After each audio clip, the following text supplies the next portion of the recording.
Collins didn't hesitate. He called for Maria. At 1400 hours sharp, she entered his office, posture straight, eyes steady. "Sergeant," Collins began, "I've reviewed your complete record." She gave nothing away, but a subtle tension entered her stance. She knew what that meant. "You have skills this command cannot leave idle. A mission has come in. One shot, extreme range, no second chances. American lives depend on it. Are you prepared?" Maria's reply was calm, unwavering. "Sir, I've always been prepared when the mission required it." That was all he needed. Collins handed her a sealed envelope. "Report tomorrow at 0500. Bring your rifle. Full briefing on site." Maria accepted the orders with a simple nod. Months of waiting were over. The battlefield was calling again. That night, in the quiet of her quarters, she laid the rifle out one final time. Piece by piece, she checked it, her hands moving with ritual grace. The stock bore scars from deserts and frozen tundra. The barrel had ended wars no one admitted were fought. The scope had been tuned under skies from mountains to city rooftops. Each piece held stories the world would never hear, and tomorrow another story would be written. The target, a high-value figure preparing a terrorist attack against American diplomats. The location, a denied zone where no soldier officially set foot. The shot, one opportunity, no margin for error. Maria reassembled the weapon, sliding the bolt into place with a sound as final as a locked door. For her, this wasn't just steel and glass, it was purpose. At dawn, she carried the case to her transport. Within hours, she would be lying prone in terrain unmarked on maps, eye pressed to a scope, breath slowed to nothing. One shot would travel across distance and history, ending a threat before it began. The report would later come to Collins's desk. Mission successful, no compromise, no names, no details, just a line in a file that few would ever read. But he would know. Somewhere in silence, Sergeant Maria Valdez had done it again. The soldier hidden in plain sight, the marksman whose record was perfect, the woman whose only companion was a rifle built for impossible shots. And once more, the world would never know her name. The armory was silent at dawn. Sunlight filtered through narrow windows, cutting sharp lines across steel racks and polished floors. At the far bench sat Sergeant Maria Valdez, bent over a weapon few soldiers would ever lay hands on.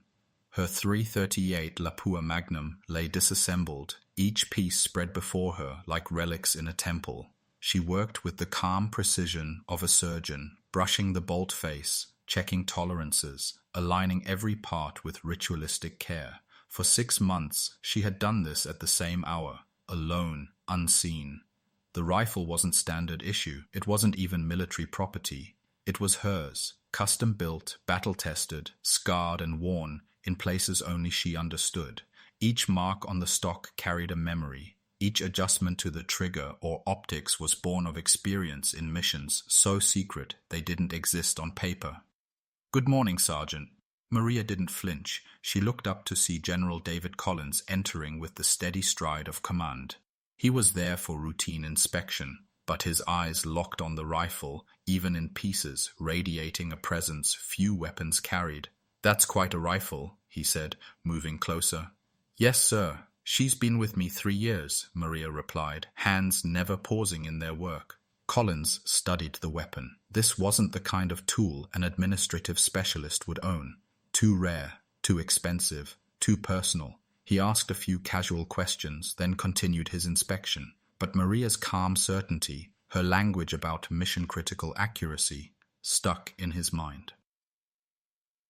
Back in his office, curiosity won. He pulled up her personnel file. The screen froze him in place. Not an administrator, not just another sergeant.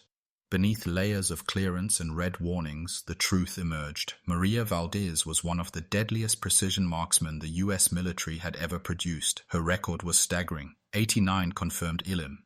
I-Nations, longest shot, 3,247 meters, 0 collateral damage, a perfect mission success rate across operations scattered across continents. He scrolled through reports that read like impossible legends. Operation Silent Thunder, a single shot in crosswinds at nearly 3 kilometers, target eliminated without detection. Operation Nightblade, 7 hostiles dropped in minutes during a hostage rescue. 12 civilians extracted alive. Operation Arctic Wolf. Precision fire in sub-zero blizzards. Mission complete without losses. Each mission buried deep in classified files. Each line confirming what Collins had sensed in the armory. Maria was no paper pusher. She was a weapon in human form. But then came the evaluation notes.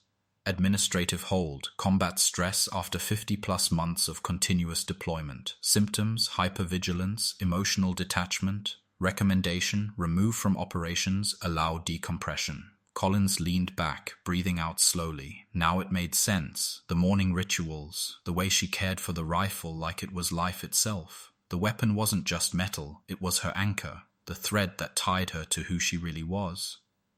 A knock at the door broke his thoughts. His aide stepped in with a priority message. Joint Special Operations Command. An urgent request. They needed a marksman capable of shots beyond 3,000 meters. Deployment in less than 24 hours. Mission parameters matched her record exactly.